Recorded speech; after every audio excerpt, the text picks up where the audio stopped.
Hello दोस्तों, welcome to ZM classes. दोस्तों आज की इस वीडियो में हम केमिस्ट्री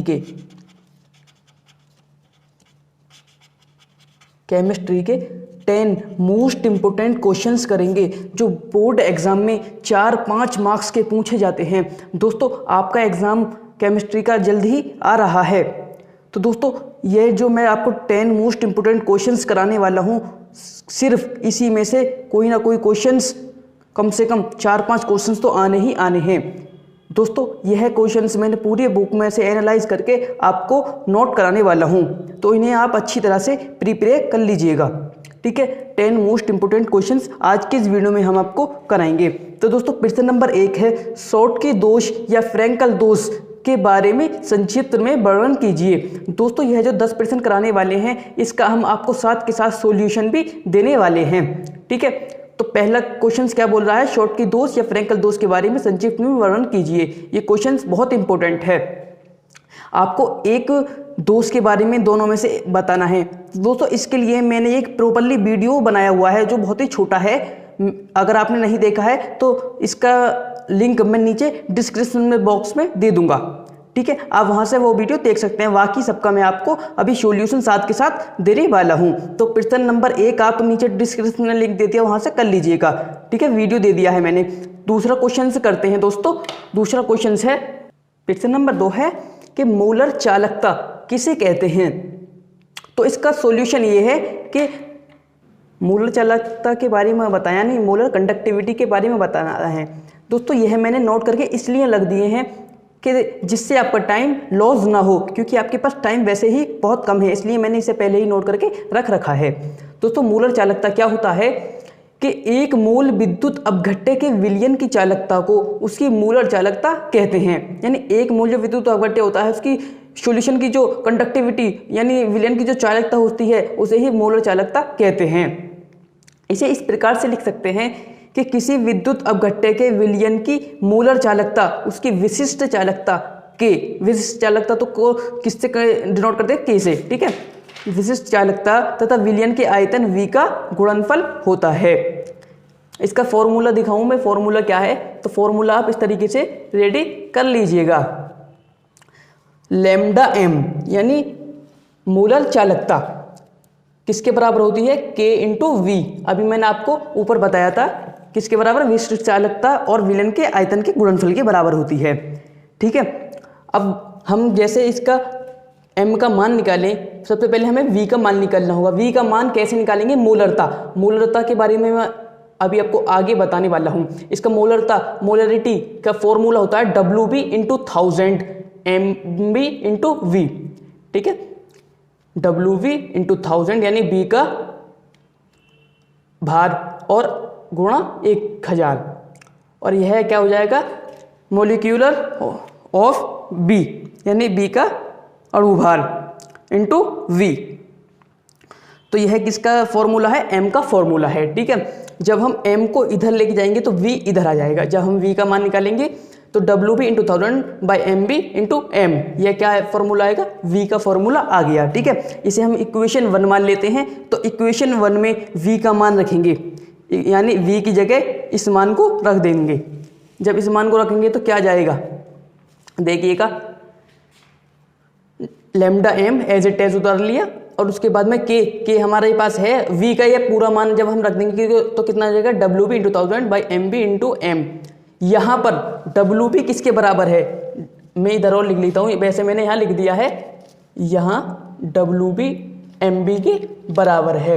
WB को या MB मान सकते हैं या MB को WB मान सकते हैं, तो ये दोनों एक हो जाएगा, तो ये कट जाएगा और इसका फॉर्मूला क्या बन जाएगा, लैम्डा m = K × 1000/M। यह इसका फॉर्मूला बन जाएगा। इस प्रकार से हम मोलर चालकता को कर सकते हैं, तो आप इसे अच्छी तरह से नोट कर लीजिएगा। ठीक है, तो प्रश्न नंबर 3 करते हैं। दोस्तों प्रश्न नंबर 3 कह रहा है, यह भी काफी महत्वपूर्ण 10 के 10 हैं, अच्छी तरह से प्रिपेयर कर लीजिएगा। ठीक है, प्रथम कोटि की अभिक्रिया तथा उसके अर्धआयु काल के बारे में बतलाइए। यानी फर्स्ट ऑर्डर रिएक्शन बताना है और उसका हाफ टाइम पीरियड बताना है। तो इसका उत्तर कैसे लिखेंगे, इसका उत्तर है प्रथम कोटि अभिक्रिया, तो वह अभिक्रिया जो एक अभिक्रिमक की इकाई सांद्रता पर निर्भर करती है उसे ही हम क्या कहते हैं, प्रथम कोटि अभिक्रिया यानी फर्स्ट ऑर्डर रिएक्शन कहते हैं। फॉर एग्जाम्पल हमारे पास एक रिएक्शन है, ए क्या बना रहा है, कोई भी हमने माना उत्पाद कोई भी प्रोडक्ट बना रहा है। कब, जब प्रारंभिक समय है यानी टी का मान 0 है, तो हमारा क्या प्रोडक्ट कुछ नहीं बना है। और ए यह क्या है, हमारा अभिक्रियत मात्रा एक एज इट एज है। जब टी समय में यानी जब T is equal to T होता है तो क्या होता है कि एक्स हमारा कोई प्रोडक्ट बन जाता है, तो ए में से एक्स क्या होगा, माइनस हो जाएगा। ठीक है, उसके बाद में दर नियम अनुसार मैंने आपको पिछली जब 5 मोस्ट इंपोर्टेंट क्वेश्चंस कराए थे उसमें मैंने आपको बता दिया क्या था कि दर नियम क्या होता है। तो दर नियम अनुसार जब हम करेंगे तो क्या होगा कि R इज इक्वल टू के, ए का मान कितना है 1। क्यों है 1, क्योंकि यह कोटि का मान होता है। कोटि कौन सी है, प्रथम यानी 1। ठीक है, यह 1 हुआ है। जब हम R इज इक्वल टू, और ए का मान कितना है, अभी मैंने आपको बताया था ए का मान क्या है, जब टी समय बाद a माइनस एक्स, तो ए की जगह क्या आ जाएगा, a माइनस एक्स। इसे मान लेते हैं हम इक्वेशन 1। ठीक है, इसे हम इक्वेशन 1 मान लेते हैं। उसके बाद रासायनिक बल गतिकी के अनुसार, रासायनिक बल गतिकी होता है R is equal to d x upon d t, इसे हम इक्वेशन 2 मान लेते हैं जब समीकरण 1 व 2 से। ठीक है, D x upon d T, क्योंकि R से R कैंसिल आउट हो जाएगा और क्या बचेगा, के ए माइनस एक्स। ठीक है, D x upon d T के ए माइनस एक्स। जब डी टी को इधर लेके जाएंगे, ए माइनस एक्स को इधर लेके जाएंगे, तो इस तरीके से क्या हो जाएगा, डी एक्स अपॉन ए माइनस एक्स इंटू के डी टी। ठीक है, के डी टी। अब इसके बाद में समाकलन करने पर के डी टी हो जाएगा। उसके बाद क्या करेंगे, हम इसका इंटीग्रेशन कर देंगे।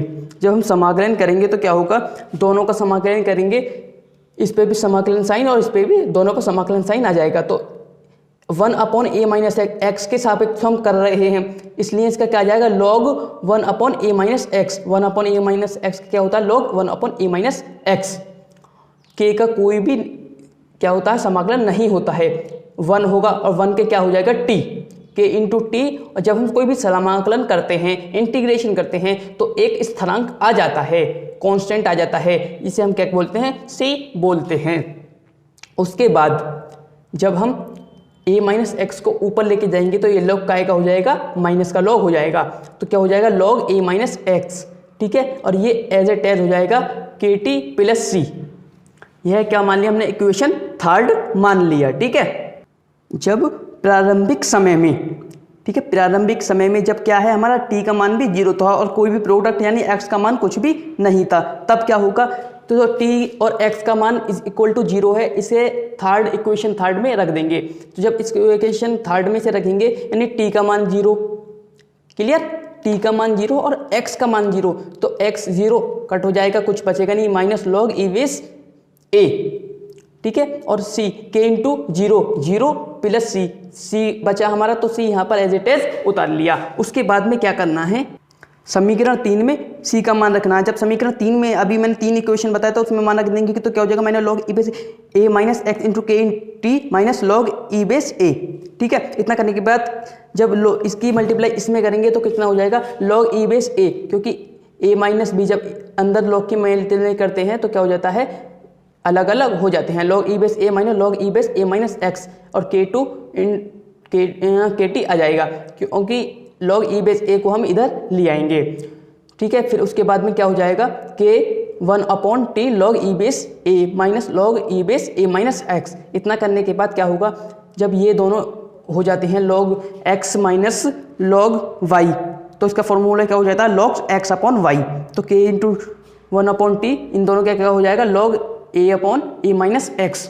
ठीक है, इतना करने के बाद इसका फाइनली फॉर्मूला हमारे पास आ जाएगा कि k into 2.303 upon T log 10 base a upon A minus x, क्योंकि लॉग ए बेस x का जो मान होता है वो होता है 2.303 और लॉग 10 बेस में यह कन्वर्ट हो जाता है। ठीक है, और यहाँ पर यह k क्या है, दर स्थिरांक, t समय a अभिक्रिमक की प्रारंभिक सांद्रता, और क्या अभिक्रियत मात्रा a माइनस एक्स क्या अभिकारक की शेष सांद्रता।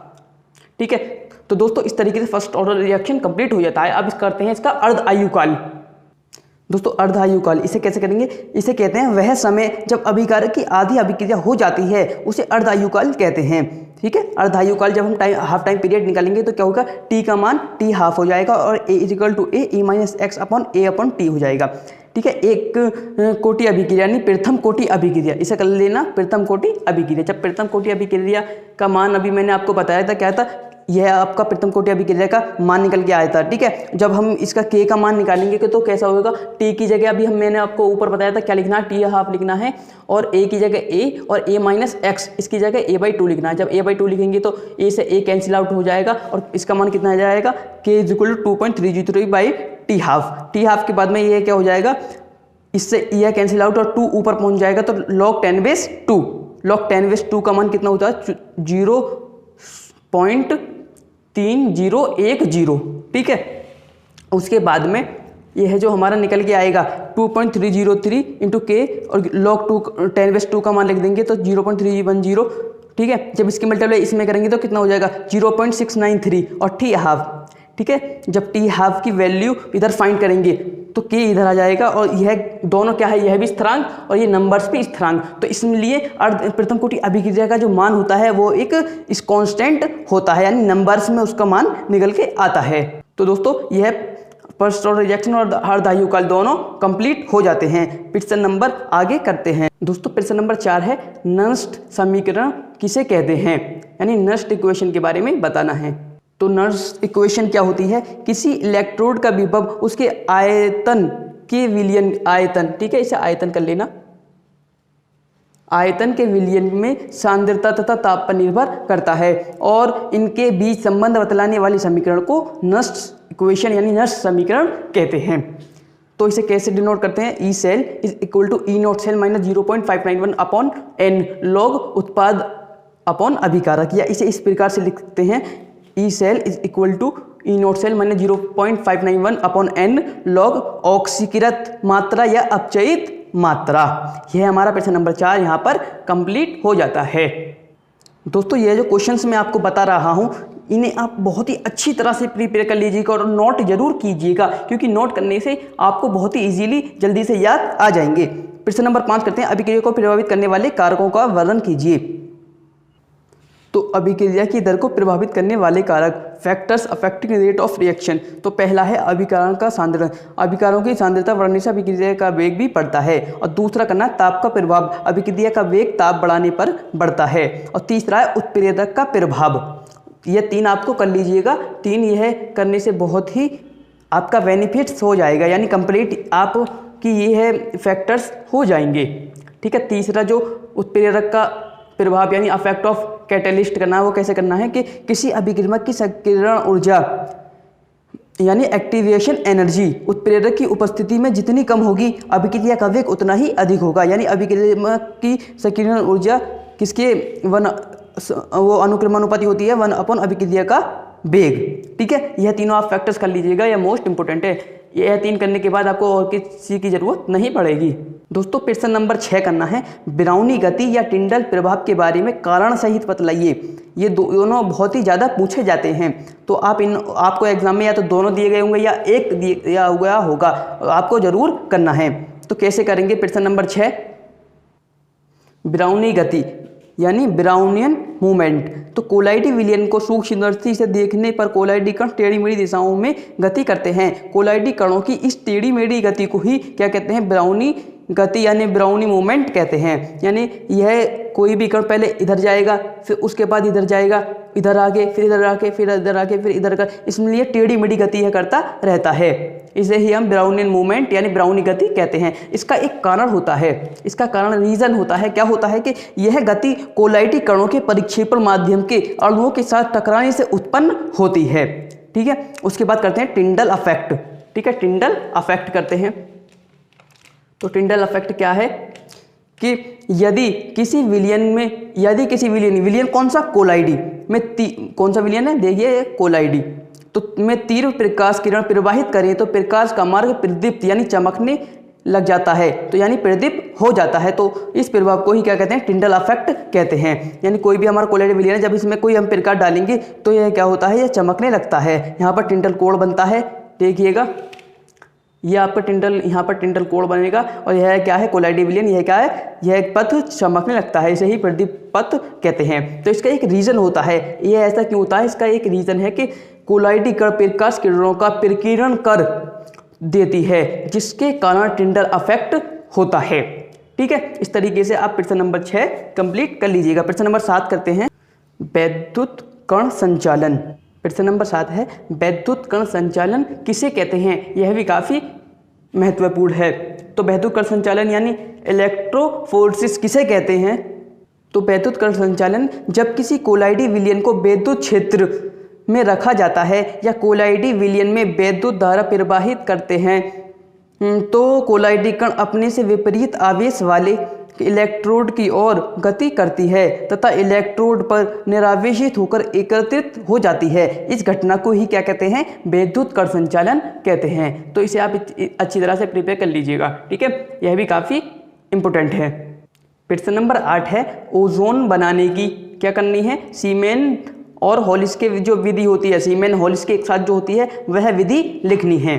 ठीक है, तो सीमेन और हॉलिस के जो ओजोनाइजर होता है वो इस प्रकार से बनता है, यानी हम शुद्ध एवं शुष्क ऑक्सीजन को शांत विद्युत धारा में जब हम प्रवाहित करते हैं तो क्या बनता है, ओजोन बनता है। ठीक है, इसे निश्चित कर लीजिएगा कितना होगा, यह 3 हो जाएगा, यह 2 हो जाएगा। ठीक है, इस प्रकार से, और यह इसमें एक हीट निकलती है जितना जो क्या होती है 284 किलो जूल के अप्रॉक्स में होती है। तो ये कैसे होता है, देखिएगा पूरा मैं आपको विवरण बताता हूँ इसका, कि जब हम एक सॉल्यूशन लेते हैं, कोलाइडल सॉल्यूशन लेते हैं, उसमें 2 इलेक्ट्रोड लगाते हैं, एक प्लस एक माइनस। ठीक है, यह यहाँ से हम बंद कर देंगे और यहाँ पे हम शुष्क और शुद्ध, ठीक है, प्योर एंड ड्राई, यानी शुष्क